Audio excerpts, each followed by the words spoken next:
How's it going, everyone? I'm Landon with LMR.com. In this video, we're going to be covering the installation procedure for the SVE fuel system designed for 1999 to 2004 Coyote swap Mustangs.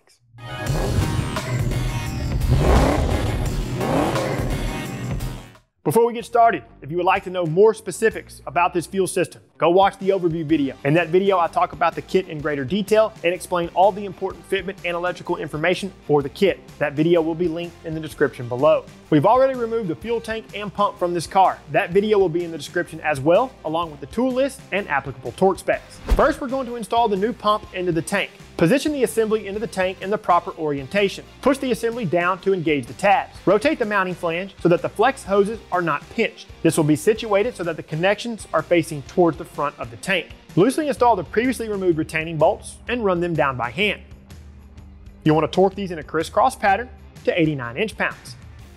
The next few steps regarding the wiring for the fuel tank pressure sensor is only needed for 2001 to 2004 model year cars. I'm going to be reusing the factory connector for the fuel tank pressure sensor. Go ahead and remove the wire sheathing. Once the harness is exposed, cut the harness with about 6 to 8 inches of wire. Go ahead and clean the connector.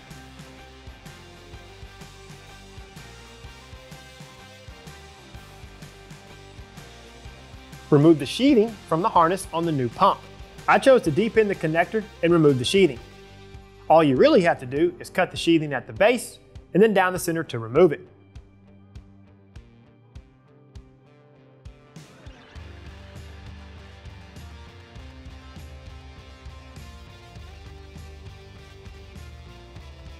Cut the wires in a staggered format. Do the same for the connector.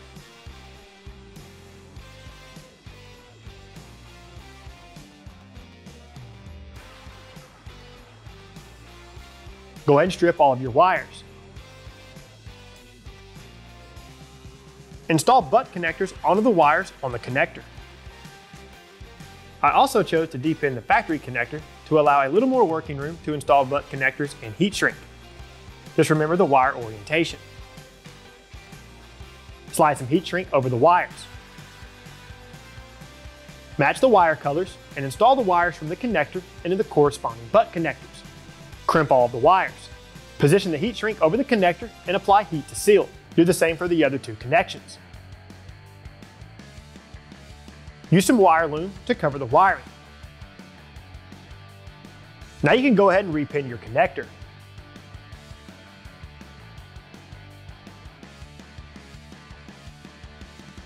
Reconnect the electrical connection for the fuel tank pressure sensor.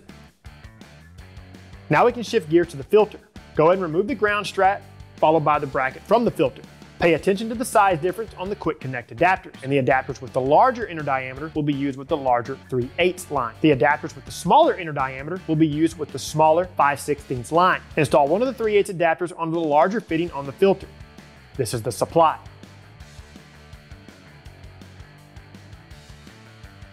Install one of the 5/16 adapters on the smaller fitting on the filter. This is the return. Insert the larger 3/8 side of the provided adapter fitting into the filter. Push it in until it clicks. Tighten the fittings on the filter with an 11/16 wrench on the short section and a 5/8 wrench on the long section. Remove the protective caps from the fittings on the fuel pump. Install the corresponding AN adapters on the fittings and tighten them down. Install the 90-degree adapters and leave them loose. Install both of the short sections of braided hose. Situate the hoses and then tighten the 90-degree fittings.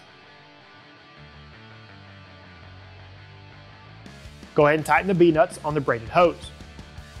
Carefully clock the return fitting on the fuel pump to clear the supply hose. Install the hose from the larger fitting on the pump to the fitting on the outside of the filter. This is the supply. Install the hose from the smaller fitting on the pump to the fitting on the center of the filter. This is the return. Tighten the B-nuts on both hoses.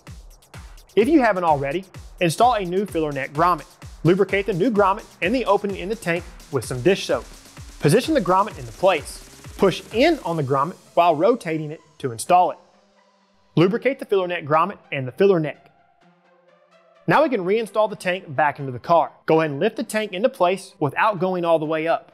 Slide the fuel tank over the filler neck.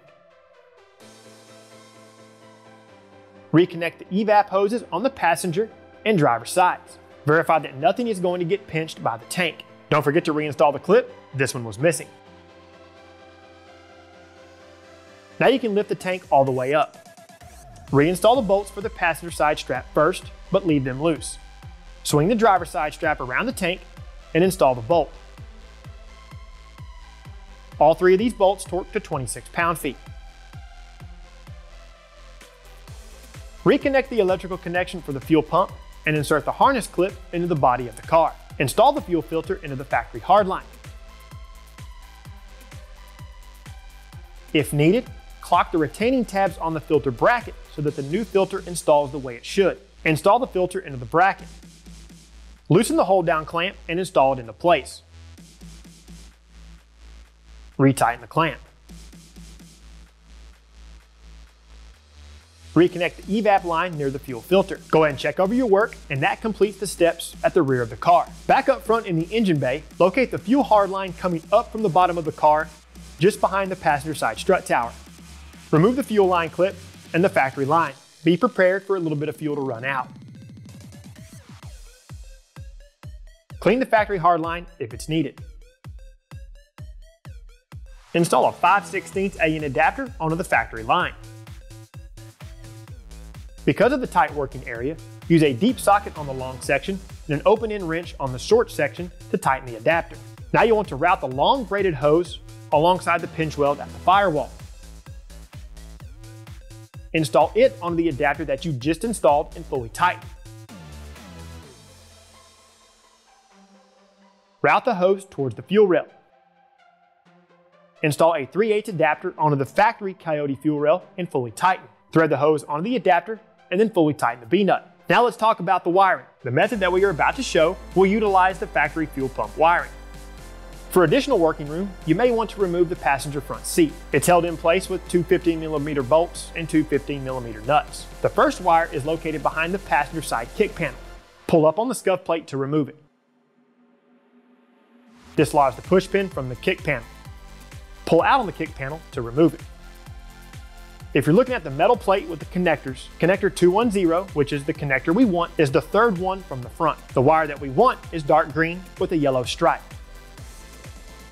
Disconnect the connector. Remove some of the harness tape and then cut the wire on the male side of the connector. Splice the fuel pump trigger wire on the control pack to the connector side of the cut, and then you can reconnect it. Doing this will utilize the inertia switch. The next wiring step happens at the fuel pump driver module, which is located on the driver's side of the trunk. To gain access, we'll need to remove the trunk panels. With the trunk open, start by removing the 4 push pins securing the rearward plastic striker trim. Remove the trim. Unscrew the 2 trunk panel retainers. Go ahead and remove the rearward panel. Fold the back seats down. Remove the 2 clips securing the driver's side trunk panel to the body of the car. Gently roll the top of the panel downward to clear the speaker, and then it can be removed from the car as well. Disconnect the fuel pump driver module electrical connection. You can use dedicated terminal jumpers or short sections of wire. Pick whichever method satisfies your expectations. We're going to complete the ground circuit first. The pins that you need to jump are pins 2 and 3. The other circuit that needs to be completed is the power circuit. The pins that need to be jumped are 9 and 10. After that, you can wrap the connector in electrical tape and zip tie it to the bracket. This connector will remain unplugged. So depending on the current status of your swap, you may not be able to test for leaks until you progress further with your build. Whenever you reach that point, do a few key on, engine off cycles to prime the system and check for leaks. Once that is done, you're good to go. All right, people, like any of our how-to videos, I hope this one has provided you with the information that you needed. If it did, go ahead and like the video, subscribe to our channel, and turn on notifications. Until we see you in the next one, y'all know what to do for all things SN95 and New Edge Mustang. Keep it right here with the real Mustang enthusiasts, LMR.com.